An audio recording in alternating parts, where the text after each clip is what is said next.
The Wind in the Willows by Kenneth Grahame. Chapter 9. Wayfarers All. The water rat was restless, and he didn't exactly know why. To all appearances, the summer's pomp was still at its fullest height, and although in the tilled acres green had given way to gold, and though rowans were reddening and the woods were dashing here and there with a tawny fierceness, yet light and warmth and colour were still present in undiminished measure, clean of any chilly premonitions of the passing year. But the constant chorus of the orchards and hedges had shrunk to a casual evensong from a few yet unwearied performers. The robin was beginning to assert himself once more, and there was a feeling in the air of change and departure. The cuckoo, of course, had long been silent, but many another feathered friend, for months a part of the familiar landscape and its small society, was missing too, and it seemed that the ranks thinned steadily day by day. Rat, ever observant of all winged movement, saw that it was taking daily a southing tendency, and even as he lay in bed at night, he thought he could make out, passing in the darkness overhead, the beat and the quiver of impatient pinions, obedient to the premonitory call. Nature's grand hotel has its season like any other, and as the guests one by one pack and pay and depart, and the seats of the table d'hote shrink pitifully at each succeeding meal, as suites of rooms are closed, carpets taken up, and waiters sent away, those boarders who are staying on en pension until the next year's full reopening cannot help being somewhat affected by all these flittings and farewells. This eager discussion of plans, routes, and fresh quarters, this daily shrinkage in the stream of comradeship, one gets unsettled, depressed, and inclined to be querulous. Why this craving for change? Why not stay on quietly here, like us, and be jolly? You don't know this hotel out of the season, and what fun we have amongst ourselves, we fellows who remain and see the whole interesting year out. All very true, no doubt, the others always reply. We quite envy you, and some other year perhaps, but just now we have engagements.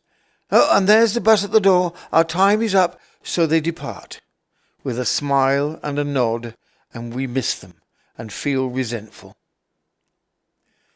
The rat was a self-sufficing sort of animal, rooted to the land, and whoever went, he stayed.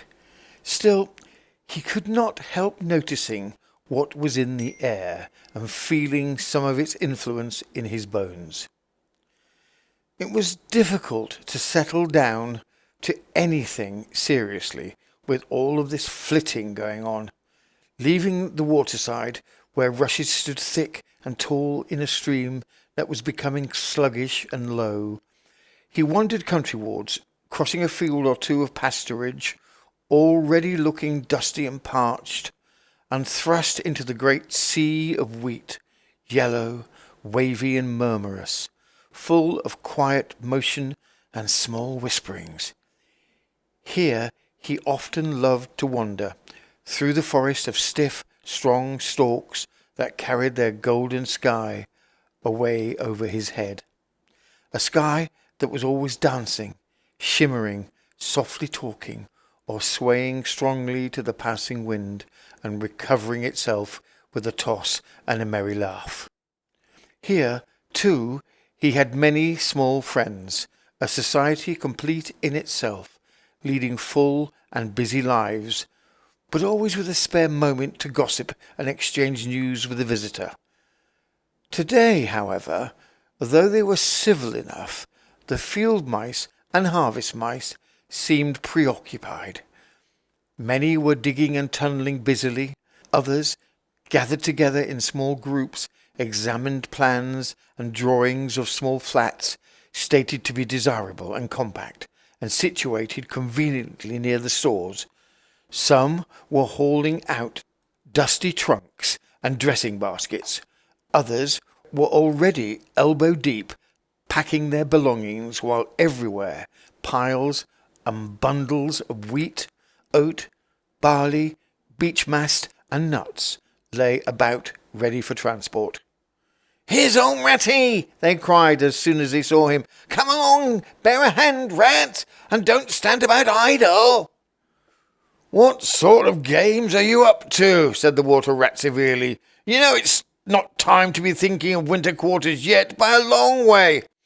"Oh yes, we know that," explained the Field Mouse rather shamefacedly. "But it's always as well to be in good time, isn't it? We really must get all the furniture and baggage and stores moved out of this before those horrid machines begin clicking around the fields, and then, you know, the best flats get picked up so quickly nowadays, and if you're late you'll have to put up with anything, and they want such a lot of doing up too before they're fit to move in. Of course, we're early, we know that, but we're only just making a start." "Oh, bother starts," said the Rat. "It's a splendid day. Come for a row, or a stroll along the hedges, or a picnic in the woods, or something." "Well, I think not today, thank you," replied the Field Mouse hurriedly. "Perhaps some other day, when we've more time." The Rat swung round to go, tripped over a hat box and fell, with undignified remarks. "If people would be more careful," said the Field Mouse rather stiffly, "and look where they are going, people wouldn't hurt themselves and forget themselves. Mind that hold, old Rat. You better sit down somewhere.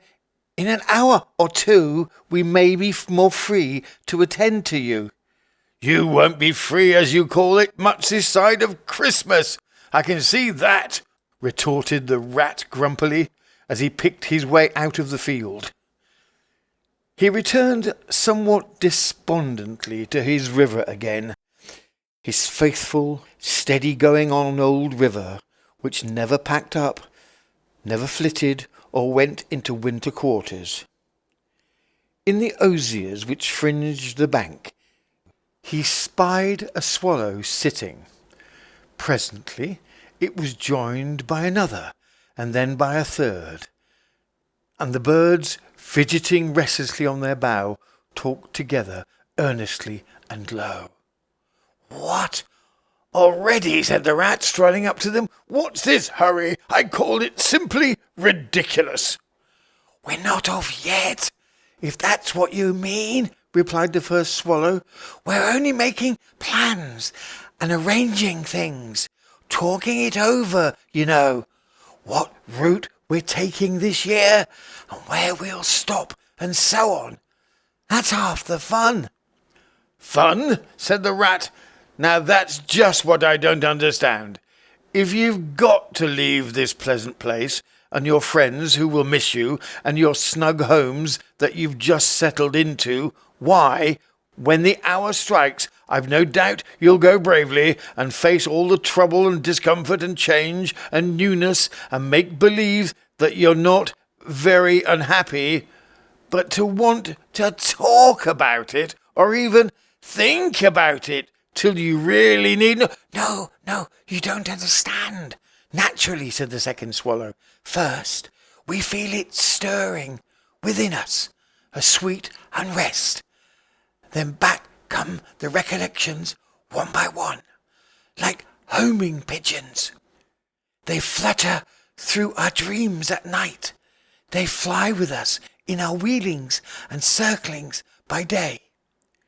We hunger to inquire of each other, to compare notes, and to assure ourselves that it was all really true. As one by one the scents and the sounds and the names of long-forgotten places come gradually back and beckon to us all. "Couldn't you stop on for just this year?" suggested the water rat wistfully. "We'll all do our best to make you feel at home. You've no idea what good times we have here while you're far away." "I tried stopping 1 year," said the third swallow. "I had grown so fond of the place that when the time came I hung back and let the others go on without me. For a few weeks it was all well enough, but afterwards, the weary length of the nights, the shivering, sunless days, the air so clammy and chill, and not an insect in an acre of it. No, it was no good. My courage broke down, and one cold, stormy night I took wing, flying well inland on account of the strong easterly gales. It was snowing hard as I beat through the passes of the great mountains, and I had a stiff fight to win, but never shall I forget the blissful feeling of the hot sun again on my back as I spread down to the lakes that lay so blue and placid below me, and the taste of my first fat insect. The past was like a bad dream.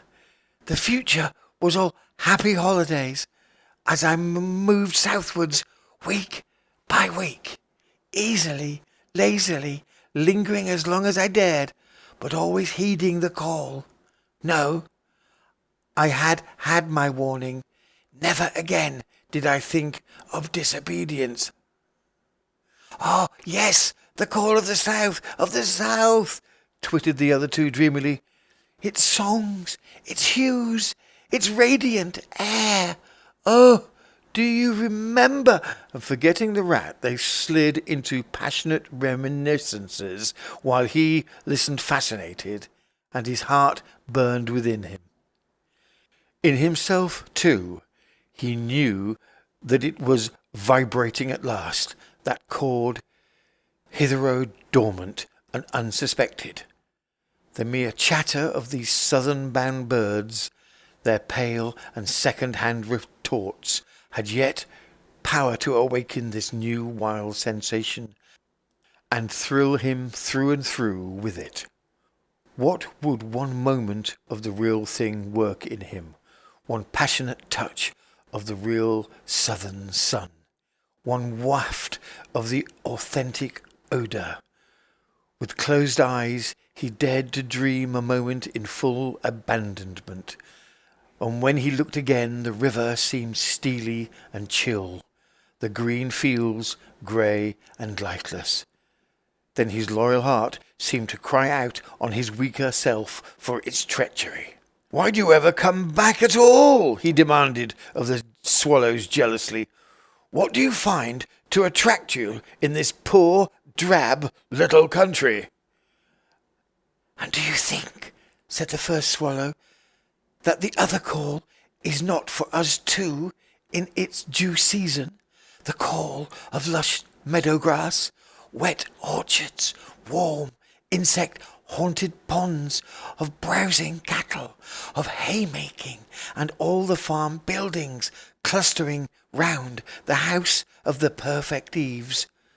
Do you suppose," asked the second one, "that you are the only living thing that craves with a hungry longing to hear the cuckoo's note again?" "In due time," said the third, "we shall be homesick once more for quiet water lilies swaying on the surface of an English stream. But today all that seems pale and thin and very far away. Just now our blood dances to other music." They fell a-twittering amongst themselves once more, and this time their intoxicating babble was of violent seas, tawny sands, and lizard-haunted walls.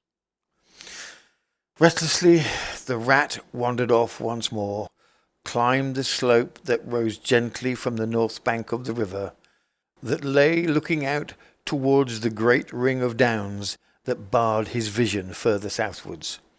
His simple horizon, hitherto, his mountains of the moon, his limit behind which nothing lay that he cared to see or to know. Today, to him, gazing south, with a new-born need stirring in his heart, the clear sky over their long, low outline seemed to pulsate with promise. Today. The unseen was everything, the unknown the only real fact of life. On this side of the hill was now the real blank. On the other lay the crowded and coloured panorama that his inner eye was seeing so clearly. What seas lay beyond, green, leaping and crested, what sun-bathed coasts along which the white villas glittered against the olive woods, what quiet harbours thronged with gallant shipping bound for purple islands of wine and spice, islands set low in languorous waters. He rose and descended riverwards once more, then changed his mind and sought the side of the dusty lane. There, lying half buried in the thick, cool, under-hedge tangle that bordered it, he could muse on the metalled road and all the wondrous world that it led to, on all the wayfarers too that might have trodden it, and the fortunes and adventures they had gone to seek or found unseeking, out there, beyond. Footsteps fell on his ear, and the figure of one that walked somewhat wearily came into view, and he saw that it was a rat, and a very dusty one.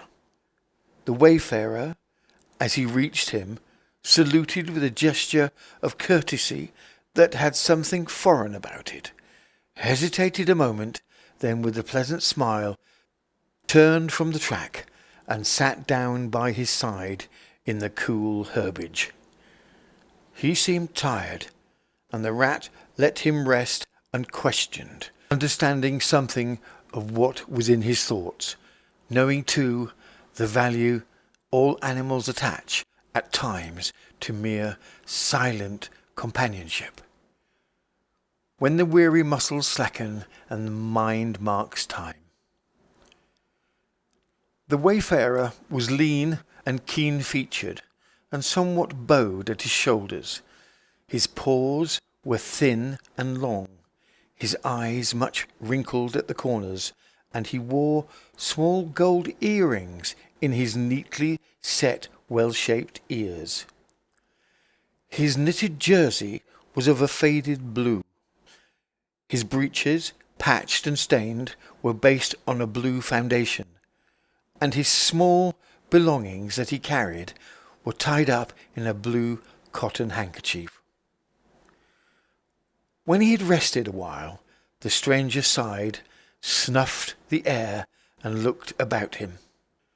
"That was clover, that warm whiff on the breeze," he remarked, "and those are cows. We hear cropping the grass behind us, and blowing softly between mouthfuls.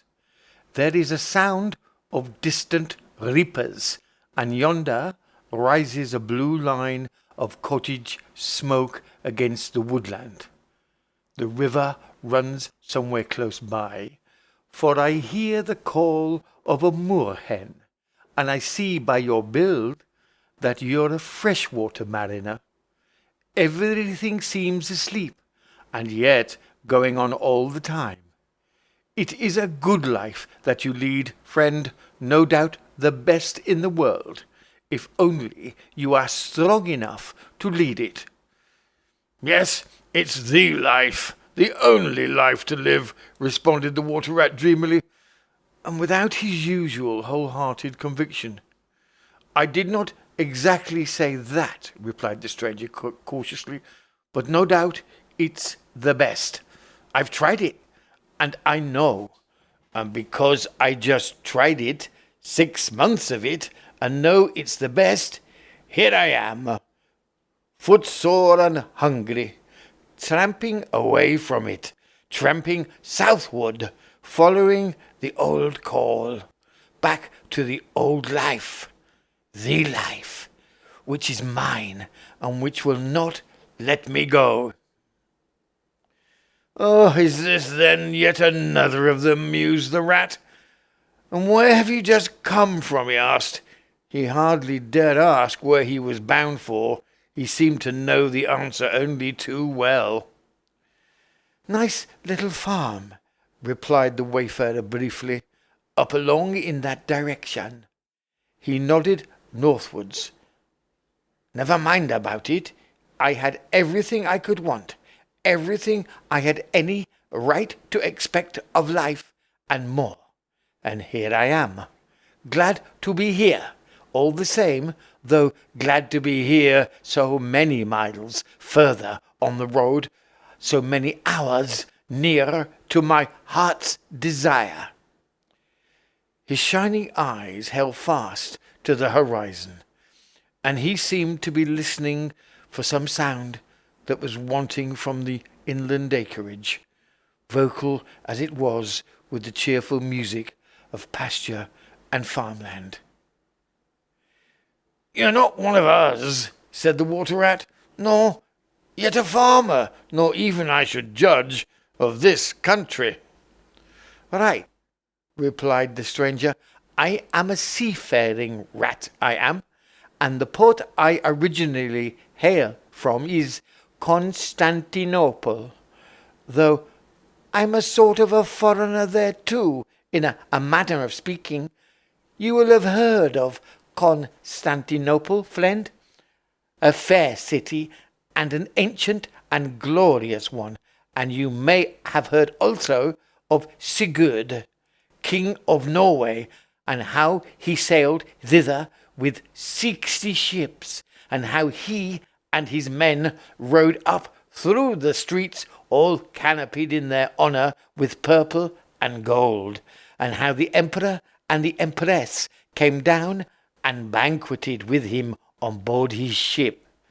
When Sigurd returned home, many of his Northmen remained behind and entered the emperor's bodyguard, and my ancestor, a Norwegian-born, stayed behind too, with the ships that Sigurd gave the emperor.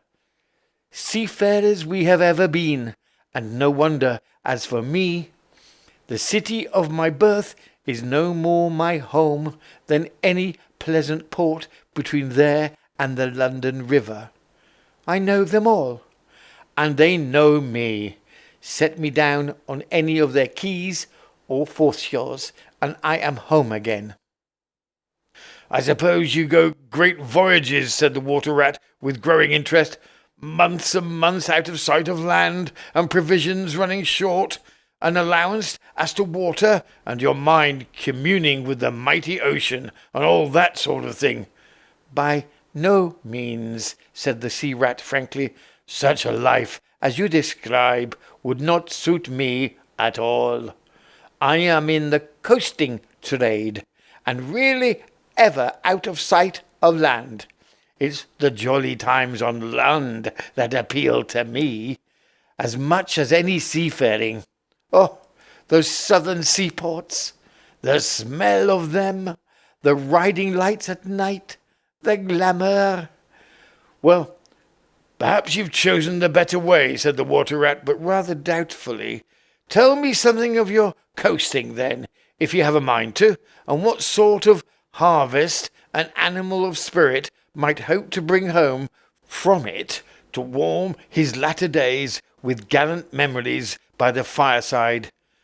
For my life, I confess to you, feels to me somewhat narrow and circumscribed. My last voyage, began the sea rat, that landed me eventually in this country, bound with high hopes for my inland farm, will serve as a good example of any of them, and indeed as an epitome of my highly coloured life. Family troubles, as usual, began it. The domestic storm cone was hoisted, and I shipped myself on board a small trading vessel bound from Constantinople. By classic seas, those every wave throbs with a deathless memory to the Grecian islands and the Levant. Those were golden days and balmy nights. In and out of harbour all the time, old friends everywhere, sleeping in some cool temple or ruined cistern during the heat of the day, feasting and song after sundown, under great stars set in a velvet sky. Thence we turned and coasted up the Adriatic, its shores swimming in an atmosphere of amber, rose, and aquamarine. We lay in wide land-locked harbours, we roamed through ancient and noble cities, until at last, one morning, as the sun rose royally behind us, we rode into Venice down a path of gold. Oh, Venice is a fine city, wherein a rat can wander at his ease and take his pleasure, or, when weary of wandering, can sit at the edge of the Grand Canal at night, feasting with his friends, when the air is full of music, and the sky full of stars, and the lights flash and shimmer on the polished steel prows of the swaying gondolas, packed so that you could walk across the canal on them from side to side. And then the food. Do you like shellfish? Well, we won't linger over that now. He was silent for a time, and the water rat silent too, and enthralled, floating on dream canals, and heard a phantom song pealing high between vaporous grey wave-lapped walls.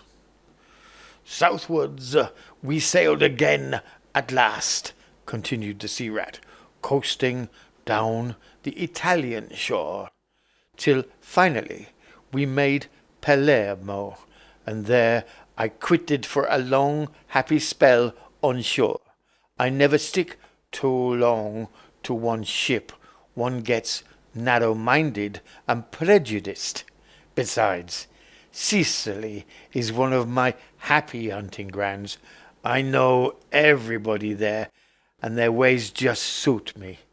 I spent many jolly weeks in the island, staying with friends up country.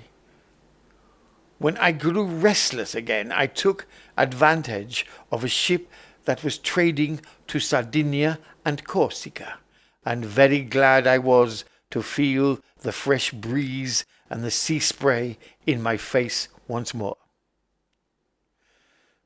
But isn't it very hot and stuffy down in the hold, I think you call it? Asked the water rat. The seafarer looked at him with the suspicion of a wink. I'm an old hand, he remarked, with much simplicity. The captain's cabin's good enough for me. It's a hard life, by all accounts, murmured the rat, sunk in deep thought. For the crew, it is, replied the seafarer gravely, again with the ghost of a wink. From Corsica, he went on, I made use of a ship that was taking wine to the mainland. We made Alassio in the evening, lay to, hauled up our wine casks, and hove them overboard, tied one to the other by a long line. Then the crew took to the boats and rowed shorewards, singing as they went, and drawing after them the long, bubbling procession of casks, like a mile of porpoises. On the sands they had horses waiting, which dragged the casks up the steep street of their little town with a fine rush and clatter and scramble. When the last cask was in, we went and refreshed and rested, and sat late into the night drinking with our friends, and next morning I took to the great olive woods for a spell and a rest. For now I had done with the islands for the time, and ports and shipping were plentiful, so I led a lazy life among the peasants, lying and watching them work, or stretched high on the hillside with the blue Mediterranean far below me. And so, at length, and by easy stages, and partly on foot, partly by sea, to Marseille, and the meeting of old shipmates, and the visiting of great ocean-bound vessels, and feasting once more. Talk of shellfish, why, sometimes I dream of the shellfish of Marseille, and wake up crying. That reminds me, said the polite water rat, you happened to mention that you were hungry, and I ought to have spoken earlier. Of course, you will stop and take your midday meal with me. My hole is close by. It is some time past noon, and you are welcome to whatever there is. Now, I call that kind and brotherly of you, said the sea rat. I was indeed hungry when I sat down, and ever since I inadvertently happened to mention shellfish, my pangs have been extreme. But couldn't you fetch it along out here? I'm none too fond of going under hatches, unless I'm obliged to, and then, while we eat, I could tell you more concerning my voyages, and the pleasant life I lead. At least it is a very pleasant to me, and by your attention I judge it commends itself to you. Whereas if we go indoors, it is 100 to 1 that I shall presently fall asleep. That is indeed an excellent suggestion, said the water rat, and hurried off home. There he got out the luncheon basket and packed a simple meal, in which, remembering the stranger's origin and preferences, he took care to include a yard of long French bread, a sausage out of which the garlic sang, some cheese which lay down and cried, and a long-necked straw-covered flask, wherein lay bottled sunshine, shed and garnered on far southern slopes. Thus laden, he returned with all speed, and blushed for pleasure at the old seaman's commendations of his taste and judgment, as together they unpacked the basket and laid out the contents on the grass by the roadside. The sea rat, as soon as his hunger was somewhat assuaged, continued the history of his latest voyage, conducting his simple hearer from port to port of Spain, landing him at Lisbon, Oporto, and Bordeaux, introducing him to the pleasant harbours of Cornwall and Devon, and so up the channel to that final quayside where, landing after winds long contrary, storm-driven and weather-beaten, he had caught the first magical hints and heraldings of another spring, and, fired by these, had sped on a long tramp inland, hungry for the experiment of life on some quiet farmstead, very far from the weary beating of any sea.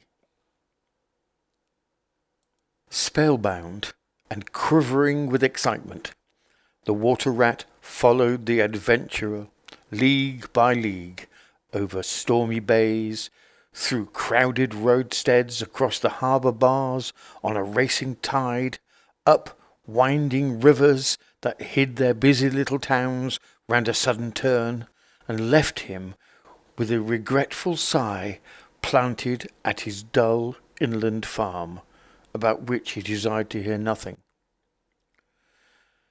By this time their meal was over, and the seafarer, refreshed and strengthened, his voice more vibrant, his eye lit with a brightness that seemed caught from some far-away sea-beacon, filled his glass with the red and glowing vintage of the south, and leaning towards the water-rat, compelled his gaze and held him, body and soul, while he talked. Those eyes were of the changing foam-streaked grey-green of leaping northern seas. In the glass shone a hot ruby that seemed the very heart of the south, beating for him who had courage to respond to its pulsation.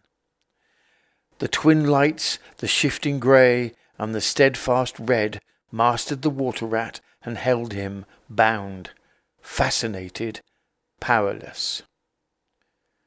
The quiet world outside their rays receded far away and ceased to be.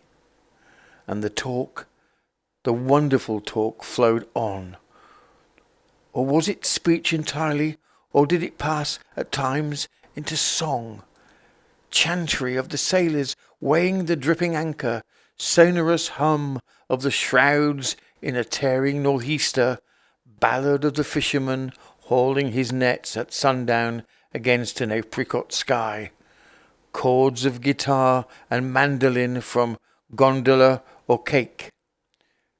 Did it change into the cry of the wind, plaintive at first, angrily shrill as it freshened, rising to a tearing whistle, sinking to a musical trickle of air from the leach of the bellying sail?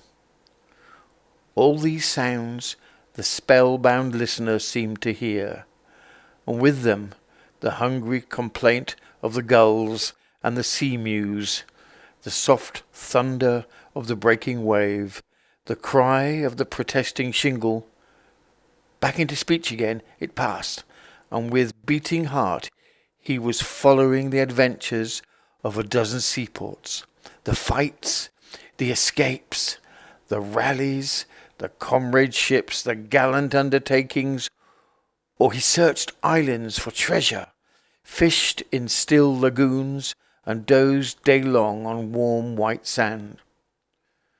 Of deep sea fishings he heard tell, and mighty silver gatherings of the mile-long net, of sudden perils, noise of breakers on a moonless night, of the tall bows of the great liner taking shape overhead through the fog, of the merry homecoming, the headland rounded, the harbour lights opening out. The groups seemed dim on the quay, the cheery hail, the splash of the hawser, the trudge up the steep little street towards the comforting glow of red-curtained windows. Lastly, in his waking dream, it seemed to him that the adventurer had risen to his feet, but was still speaking, still holding him fast with his sea-grey eyes.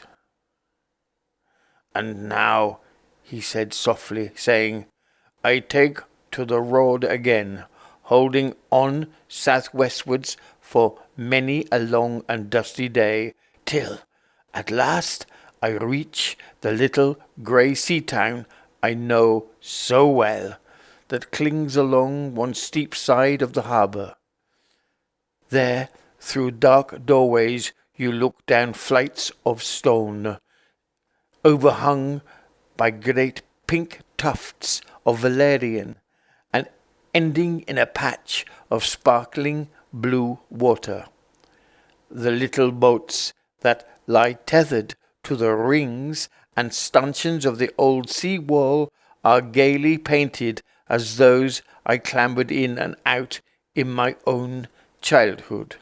The salmon leap on the flood tide, schools of mackerel flash and play, past quaysides and foreshores, and by the windows the great vessels guide, night and day, up their moorings or forth to the open sea. There, sooner or later, the ships of all seafaring nations arrive, and there, at its destined hour, the ship of my choice will let go its anchor. I shall take my time, I shall tarry and bide, till at last the right one lies waiting for me, warped out to the mid-stream, loaded low, her bowsprit pointing down harbour. I shall slip on board, by boat or along hawser, and then one morning I shall wake to the song and tramp of the sailors, the clink of the capstan, the rattle of the anchor chain coming merrily in. We shall break out the jib and the foresail. The white houses on the harbour side will glide slowly past us as she gathers steering way, and the voyage will have begun. As she forges towards the headland, she will clothe herself with canvas. Then, once outside, the sounding slap of great green seas as she heels to the wind, pointing south. And you will come too, young brother, for the days pass and never return, and the south still waits for you. Take the adventure, heed the call, now ere the irrevocable moment passes. 'Tis but a banging of the door behind you, a blithesome step forward, and you are out of the old life and into the new. Then someday, long hence, jog home, here if you will, when the cup has been drained and the play has been played, and sit down by your quiet river with a store of good memories for company. You can easily overtake me on the road, for you are young and I am aging and go softly. I will linger and look back, and at last I will surely see you coming, eager and light-hearted, with all the south in your face. The voice died away and ceased as an insect's tiny trumpet dwindles swiftly into silence, and the water rat, paralyzed and staring, saw at last but a distant speck on the white surface of the road. Mechanically he rose and proceeded to repack the luncheon basket, carefully and without haste.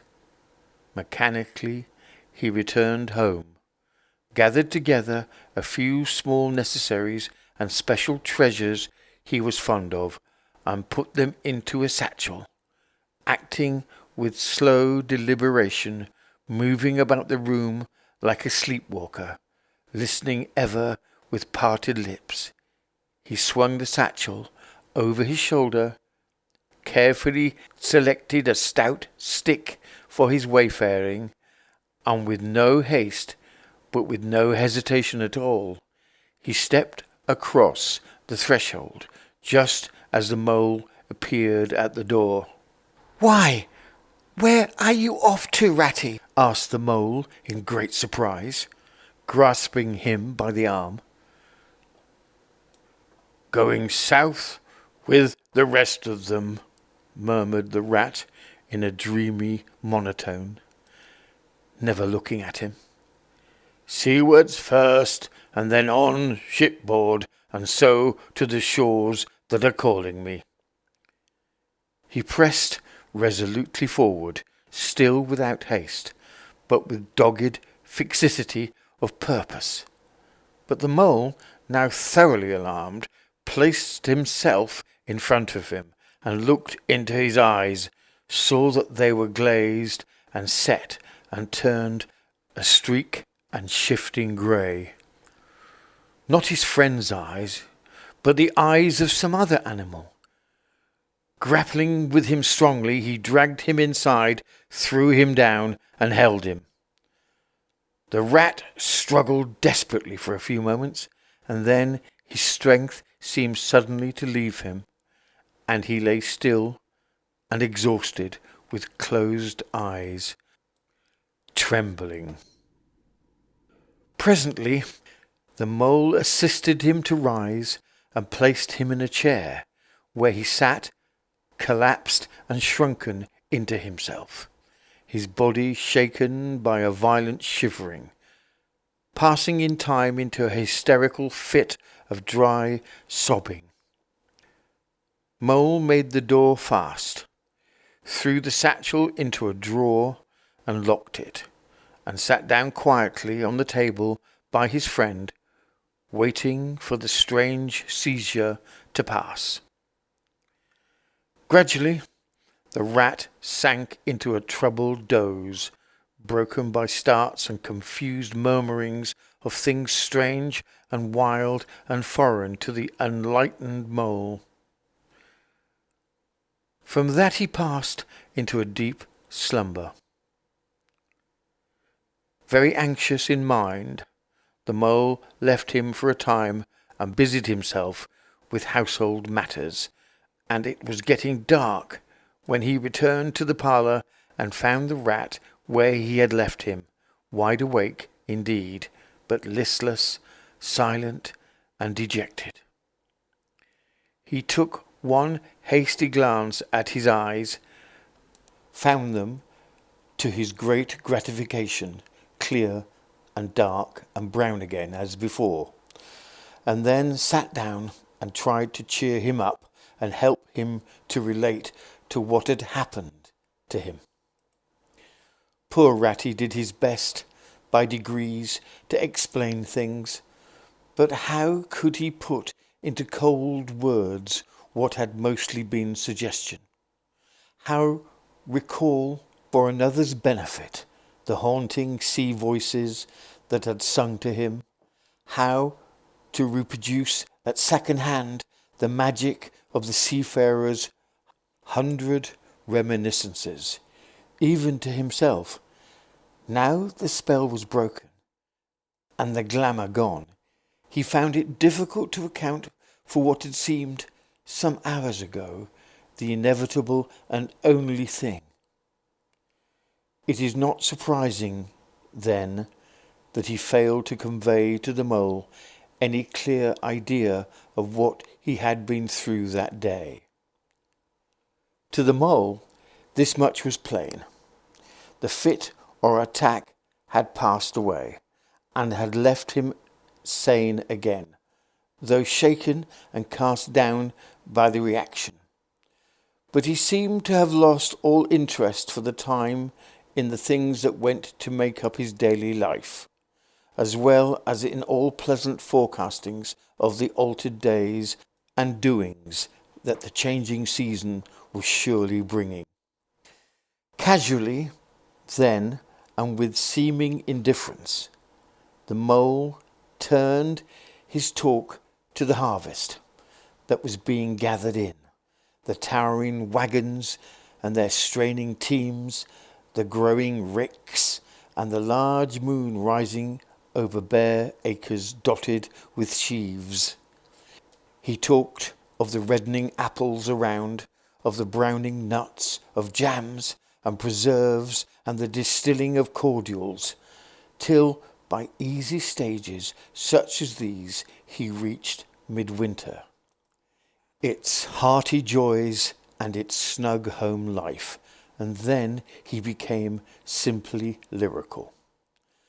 By degrees the rat began to sit up and to join in. His dull eye brightened, and he lost some of his listening air. Presently the tactful mole slipped away and returned with a pencil and a few half sheets of paper, which he placed on the table at his friend's elbow. It's been quite a long time since you did any poetry, he remarked. You might have a try at it this evening, instead of, well, brooding over things so much. I've an idea that you'll feel a lot better when you've got something jotted down, if it's only just the rhymes. The rat pushed the paper away from him wearily, but the discreet mole took occasion to leave the room, and when he peeped in again, some time later, the rat was absorbed and deaf to the world, alternately scribbling and sucking the top of his pencil. It is true that he sucked a good deal more than he scribbled, but it was joy to the mole to know that the cure had at last begun.